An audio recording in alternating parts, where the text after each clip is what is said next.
Hello and welcome to Sabbath Worship with Ben. I hope you all had a blessed week. This week's lesson is entitled Out of Control. Continuing from where we left off last week, this week's lesson talks about Cain and Abel. So last week we talked about how Adam and Eve had fallen in sin and how they had been lost and had been disconnected from God. And so now they are living outside of the Garden of Eden, but God has promised to send a Redeemer who will rescue them from their sinful state. So Adam has started to sacrifice animals, and as God had killed two animals and clothed Adam and Eve with their skin when they had originally been kicked out of the Garden of Eden after they had sinned and had fallen. And so, to honor God and to give thanks for the sacrifice that He was going to give, they were to sacrifice a lamb or an animal, rather, and to give it to the Lord as a thanks offering. So, Abel, who was the second born of Adam and Eve's son, he took the firstborn of his flocks because he took care of sheep, and he gave it to the Lord. He sacrificed it to the Lord. And Abel, who was the firstborn, and he worked with the ground and was very successful in working with the ground to produce crops, he gave some of his crops to the Lord. However, the Lord, it says, was pleased with Abel's offering, but he was not pleased with what he was pleased with Abel's offering, and he was not pleased with Cain's offering.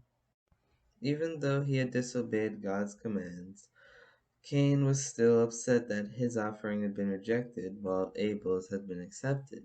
So he was downcast, and God appeared to him and asked him why he was so upset and why he was downcast.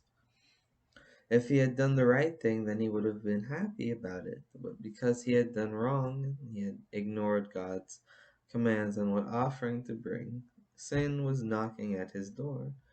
However, God promised that he would have the power to overcome it if he truly wanted to, that he could resist the urges of evil.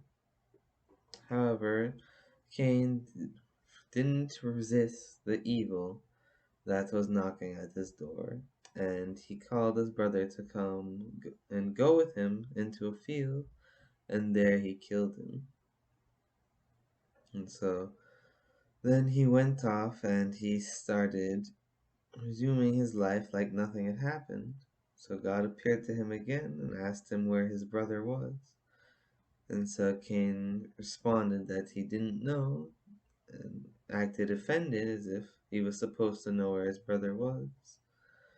And so God called out Cain for his wrongdoing and said that because of this evil that he had done, the ground would no longer produce the fruit that it had before for him, that he would no longer be able to work the soil to get food.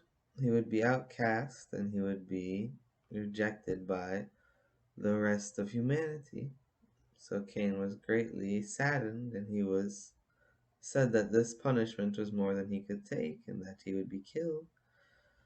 But God put a special mark on him so that anyone who saw it would know that they weren't to kill him, lest they be cursed even more than he was. And so Cain then left and went off with his wife to live in parts of the world separate from where Adam and Eve were living. And so the story is one of the saddest, honestly, in the Bible, because Cain had the direct opportunity to resist evil and to come to terms with the evil that humanity was now facing. But instead, he chose to hold on to his grudge and to pursue evil rather than to try and overcome it.